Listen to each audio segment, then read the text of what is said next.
This is RTV6 News at 7, working for you. Thanks for joining us here on the news at 7 o'clock. I'm Mark Mullins. And I'm Amanda Starrentino. Tonight, the push for justice continues in Monroe County. Charges have not yet been filed in the case of an alleged racist attack caught on video at Lake Monroe. RTV6's Cameron Riddle is live at People's Park in Bloomington, where community organizers and the victim in this incident have been sharing their calls for justice. Cameron. Mark, Amanda, good evening. Tonight, protesters have gathered for the third night this week, this time, as you said, here in People's Park in Bloomington, asking and demanding, rather, justice for Vox Booker, who is that man who was apparently attacked at Lake Monroe. The video has been seen around the world. Of course, in the 7 days since that has happened, the people who are accused of attacking Booker have not been arrested. That has led to this story being heard around the world, and the calls for justice continuing to grow louder as the days go on throughout the weeks. As you can see here, there have been protests throughout the week. First Monday, then Tuesday, and then again now tonight. Here on Friday, Vox Booker was among some of the speakers who spoke to protesters that is here tonight, as he says it has been far too long for his wait for justice. We fail to have a justice system in the United States. We have a legal system, and it's time that we make it just. It's time that folks like me, folks like these powerful folks behind me, are listened to. We want to take our communities back. It's 2020. The time for change was in 1960, but we're going to do it today. So much like we have seen with the protests in Indianapolis, there is no one group that is putting together these protests. These are collective efforts by a number of human rights and civil rights and organizations here in Bloomington that are putting this on behind me, with speakers giving information on what it is they are doing and how people can continue this fight, which we are hearing will continue into next week in some form or fashion until justice is served for Vox Booker. Reporting live tonight in Bloomington, I'm Cameron Riddle, RTV6.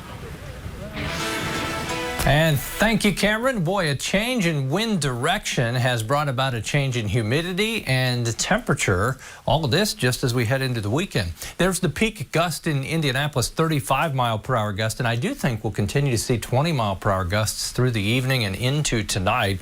That northwest direction grabs hold of somewhat drier air, somewhat cooler air, and sets us up for temperatures in the 80s over the weekend. 85, that's our new high temperature for Indianapolis today, and the cloud cover breaking up, and that has allowed temperatures to climb. 86 in Terre Haute. I show you the radar. We should be rain free until probably sometime Saturday evening or Saturday night. Our thunderstorm chances will increase, first from northwest to southeast. Through the evening hours tonight, 78 at 11 o'clock tonight or 10 o'clock, and skies will clear. That sets the stage for some sunshine to lead the way on Saturday. Morning sunshine will give way to afternoon clouds increasing. We'll focus more on the timing of some Saturday night thunderstorms and what to expect for the second half of the weekend as well coming up. The Wayne County Sheriff's Office says 4 children died when a semi-truck hit their car.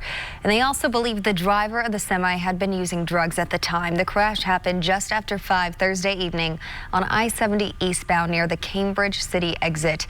That's about an hour east of Indianapolis. Police say a trucker failed to slow down in a construction zone and crashed into the back of a car. That car was pushed into the back of another semi and caught fire. The 4 children killed were all passengers in the car. They ranged in age from 6 to 15 and are from Kansas City, Missouri.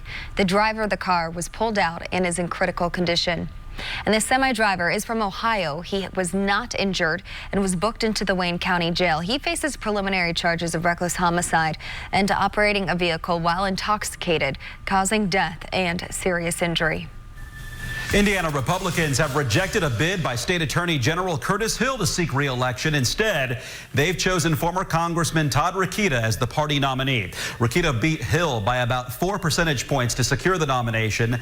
Hill's law license was recently suspended over allegations that he groped a state lawmaker and 3 other women during a party. Rokita says that he was compelled to run for AG after witnessing what he calls bad judgment and bad choices on Hill's part. Hill has denied those groping allegations. Rokita will now face Democratic candidate Jonathan Weinzapfel in November. Now to the latest on the toll the COVID-19 pandemic is taking on Hoosier lives. The State Department of Health says 2,555 people in Indiana have died from COVID-19.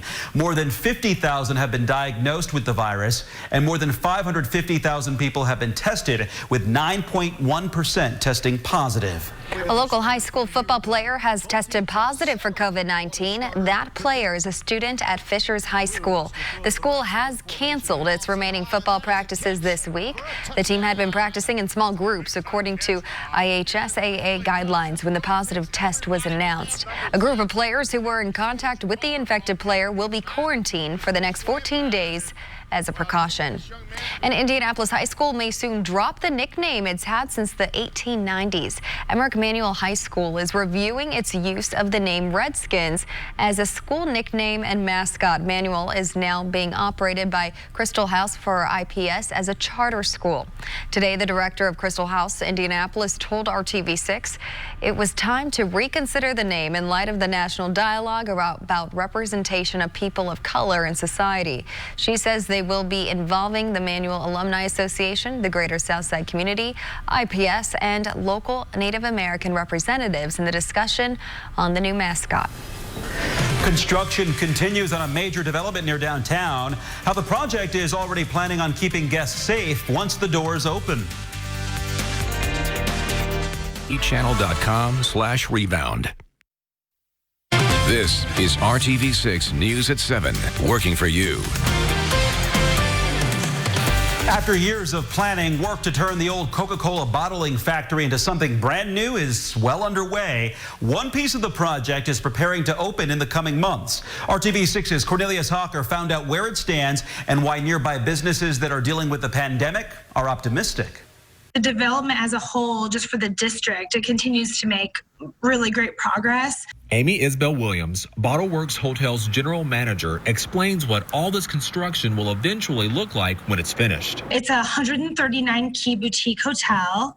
We'll have 9 event spaces, totaling over 12,000 square feet of meeting space. That also includes an open-air urban courtyard, which is really neat. Starts on the 2nd floor of the hotel, nothing like it in the city. But we are in the middle of a global pandemic, which creates many new concerns and questions. What steps are you taking to make sure your guests will be safe whenever you do open? Taking steps to make sure that we are able to do mobile check-in.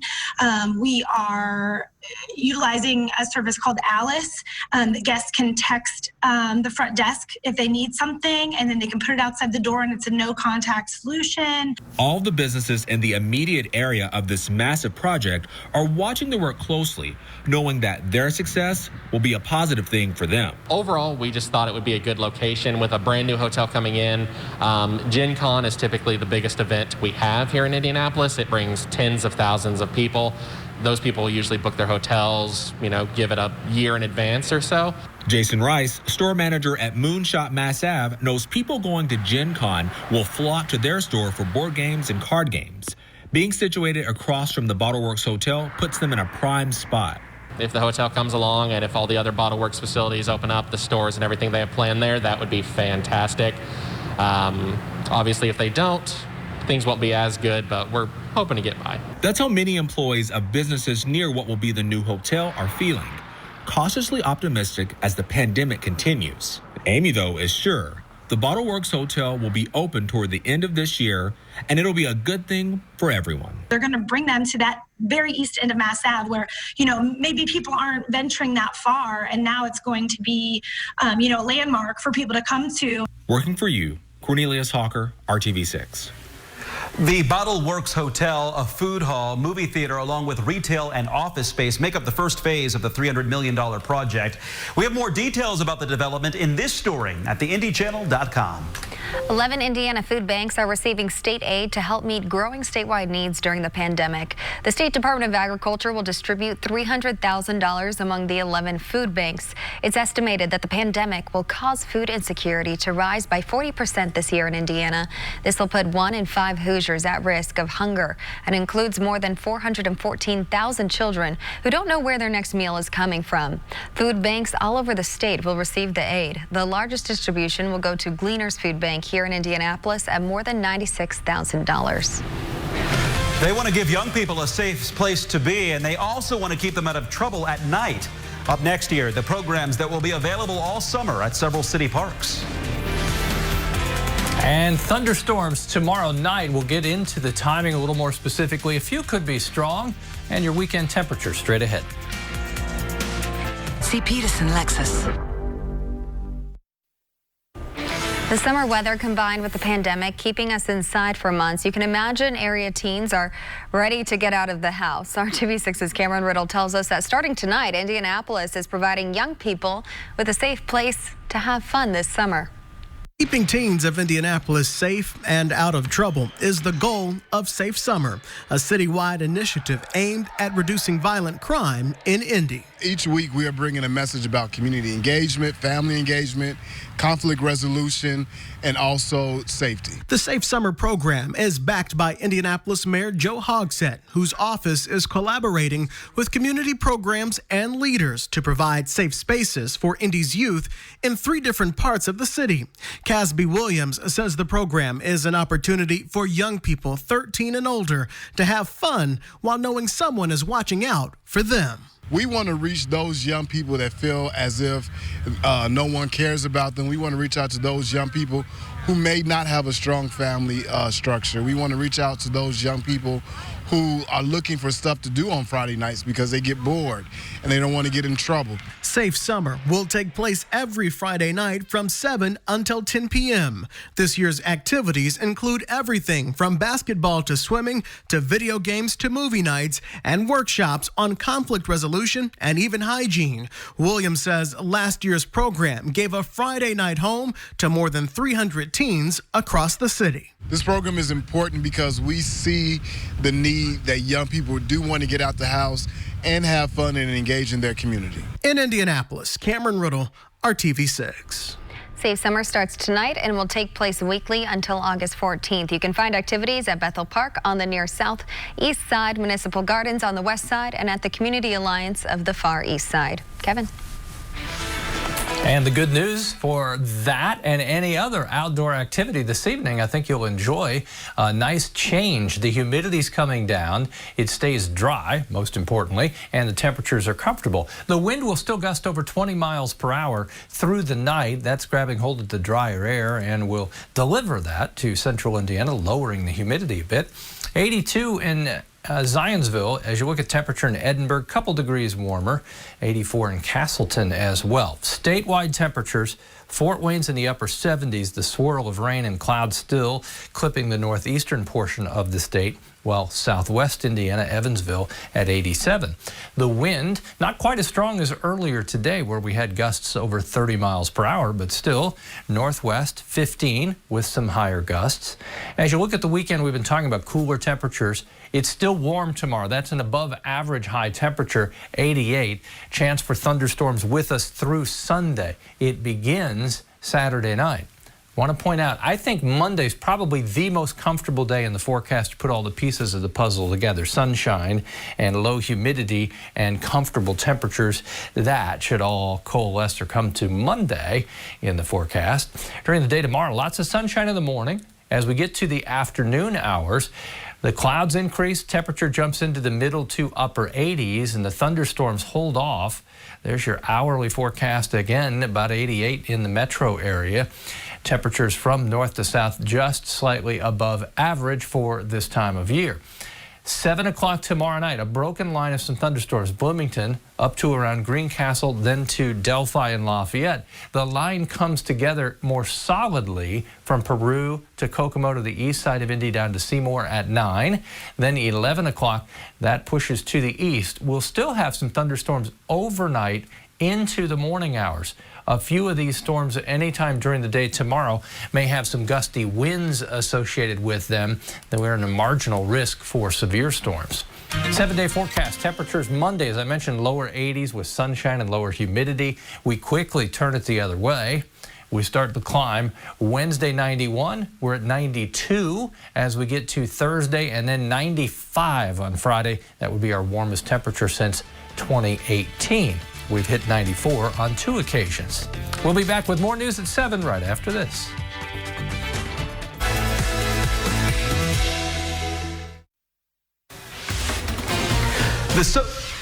The so-called Never Trump movement failed 4 years ago, but a small band of Republicans are still bucking their party and are back with a new game plan. This time they're using the president's words against him, hoping to get into his head. At least that's the goal of the Lincoln Project, whose videos made by former aides to George W. Bush, John McCain, and Mitt Romney are designed to mock and needle the president. While polls show as many as 9 out of 10 Republicans say they support the president, the second act of the movement may be different than 2016. 2 reasons why: the Trump record and Joe Biden is not Hillary Clinton. Joe Biden just simply isn't as scary to them. I think women are going to lose this election for Donald Trump. I think that is going to be the decisive and defining group of people. The Trump campaign dismisses the Never Trump movement as irrelevant, noting the campaign is dramatically outspending these groups. By the way, George Conway, whose wife, Kellyanne Conway, is a top Trump advisor, is the co-founder of the Lincoln Project. Some people are calling for a boycott of Goya Foods, a staple in many Latino households, after the company's CEO praised President Trump. Goya CEO Robert Unanue was invited to the White House yesterday as part of President Trump's Hispanic Prosperity Initiative. That's an executive order aimed at improving Hispanic Americans' access to educational and economic opportunities. Unanue made brief remarks in the White House Rose Garden. We're all truly blessed at the same time to have a leader like President Trump, who is a builder.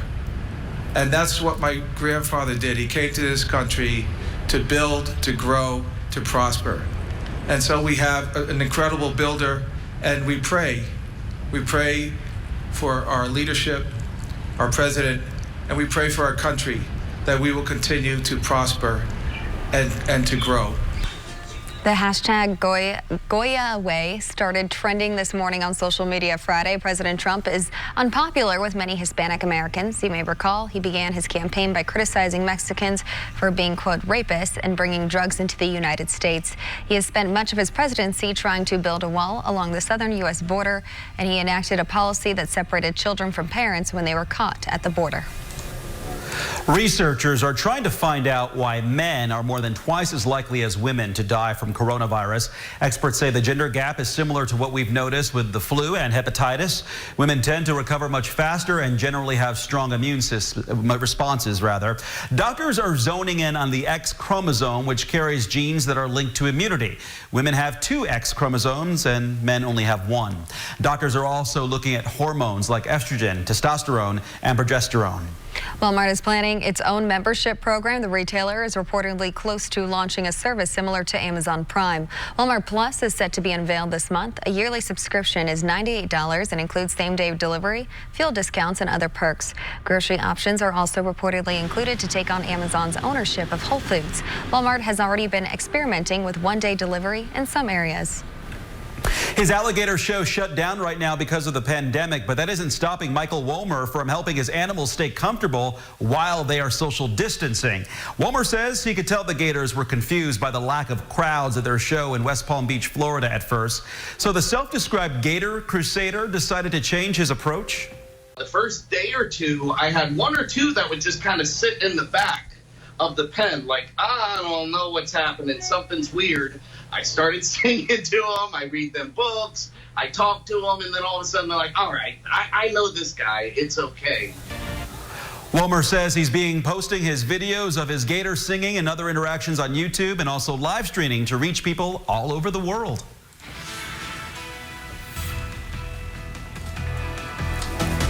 Temperature 88 tomorrow, the thunderstorms late in the day.